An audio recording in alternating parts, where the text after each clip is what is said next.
திமுகவுக்கு விஜயை பார்த்து ஒரு பயம். ஏன்னா அடுத்த தலைமுறை திமுகவுக்கு ஒரு சவாலா இருக்காரு. இப்போ உதயநிதி ஸ்டாலின் அவர்களுக்கு விஜய் ஒரு மிகப்பெரிய போட்டியாளராக உருவாக்கி கொண்டிருக்கிறார். அதுதான் திமுகவோட கவலையை. இன்னைக்கு இந்த விவாதமும் இந்த அரசியலும் ஸ்டாலின் வர்சஸ் விஜய் என்று எப்படியாவது இருக்க வேண்டும். அதை தாண்டி உதய் வர்சஸ் விஜய்னு போயிடக்கூடாது. இந்த நெரேட்டிவை ஸ்டாலின் வர்சஸ் விஜய் என்று மட்டுமே நாம் கன்ஃபைன் பண்ணிக்கணும் அப்படின்றதுல டிஎம்கேவோட ஸ்பின் மாஸ்டர்ஸும் பிளானர்ஸும் கண்ணும் கருத்துமா இருக்காங்க. 24 மணி நேரமும் தேர் பர்னிங் தேர் மிட் நைட் ஆயில் அந்த மாதிரி செஞ்சுட்டு இருக்காங்க. இதுதான் இவங்க பிரச்சனை. விஜயை பார்த்து இவங்க பயப்படுறதுக்கு திமுக பயப்படுறதுக்கு காரணம் திமுகவோட தேர்ட் ஜெனரேஷன் லீடர் இருக்கார் இல்லையா, உதயநிதி ஸ்டாலின். அவருக்கு விஜய் ஒரு மிக சரியான போட்டியாளராக உருவாக்கி கொண்டிருக்கிறார். அந்த பயம் தான் திமுகவுக்கு விஜய் மேல இவ்வளவு கோபத்தை உண்டாக்கி இருக்குது. ஸ்டாலினுக்கும் அவர் சரியான போட்டியை கொடுக்கிறார். இன்னைக்கு இப்போ நம்ம பேசிட்டு இருக்கக்கூடிய 29ஆம் தேதி சனிக்கிழமை இன்னைக்கு வந்திருக்கக்கூடிய சி ஓட்டர் கருத்து கணிப்புல தமிழ்நாட்டில் நம்பர் 2 பாப்புலர் லீடர் விஜய்னு வந்திருக்கு. நம்பர் 3 எடப்பாடி, நம்பர் 4 தான் அண்ணாமலை. இதுல அந்த டிஃபரன்ஸ் பாத்தீங்கன்னா ஸ்டாலினுக்கு வந்து 29%, 18% விஜய், எடப்பாடி 10%, அண்ணாமலை 9%. அண்ணாமலையையும் எடப்பாடியும் கூட்டினா தான் விஜய்க்கு வருது. So Vijay is catching up. நீங்க இதே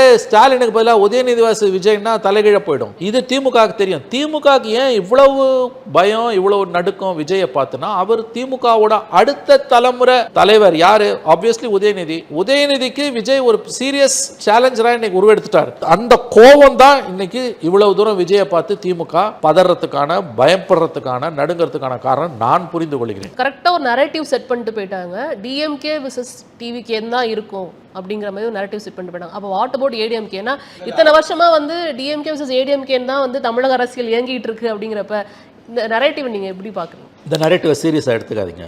டிஎம்கே வர்சஸ் டிவிகேன்றது அவர் சொல்கிறாரு, களம் அது அல்ல. அதையும் நான் பதிவு பண்ணுறேன். என்டிஏ, ஸ்ட்ராங் என்டிஏ வரும்போது it will be DMK versus NDA தான். Vijay will be a third player. நான் மறுபடியும் சொல்கிறேன், Vijay will be a disruptor. Vijay can not be a victor in 26. Vijay திமுகவுக்கு கெடுக்கிற சக்தியாக, விஜய் வில் பி எ இடையூறை ஏற்படுத்த, சரியான தமிழ் வார்த்தை இடையூறை ஏற்படுத்தக்கூடிய, அல்லது கெடுக்கிறதுன்னு கூட போட்டுக்கலாம், தப்பு இல்லை. ஆங்கிலத்தில் சொல்கிறது இன்னும் வசதியானது. Vijay will be a, TVK will be a disruptive force. Vijay will be a disruptor. Vijay cannot be a Victor. அதனால் அவர் வந்து டிஎம்கே வர்சஸ் டிவிகேன்னு களம் 26 விரியும் அமையும் என்பது தவறு. அது அதிகப்படியான ஒரு அசஸ்மெண்ட். ஸ்ட்ராங் என்டிஏ வரப்போகுதுங்க, அதில் எந்த சந்தேகமும் வேணாங்க. ஒரு வருஷத்துக்கு முன்னாலே இந்த அலையன்ஸ் பற்றின பேச்சை பிஜேபி உருவாக்கிடுச்சு. ஏன்னா 96 நரசிம்மராவ் ஜெயலலிதா பண்ண தப்பு அவங்க தயாராக இல்லை. இப்போ ஏடிஎம்கே பிஜேபி அலையன்ஸை விரும்பாதவங்க இன்னும் 2-3 மாதத்தில் அந்த மனநிலைக்கு தயாராகிடுவாங்க. நல்லா ஞாபகம் வச்சுக்கோங்க. அவங்க பழைய அலையன்ஸை அவங்க கொண்டு வராங்க. நான் சொன்ன அந்த ஏடிஎம்கே, ஒன்றுபட்ட ஏடிஎம்கே, மற்றவங்களெல்லாம் அக்காமடேட் பண்ணிப்பாங்க. BJP, PMK, DMDK, Krishnasamy, AC Shanmugam, John Pandian, Parivendhar, GK Vasan எல்லாரும் சேர்ந்த ஒரு alliance. That will be a strong India alliance.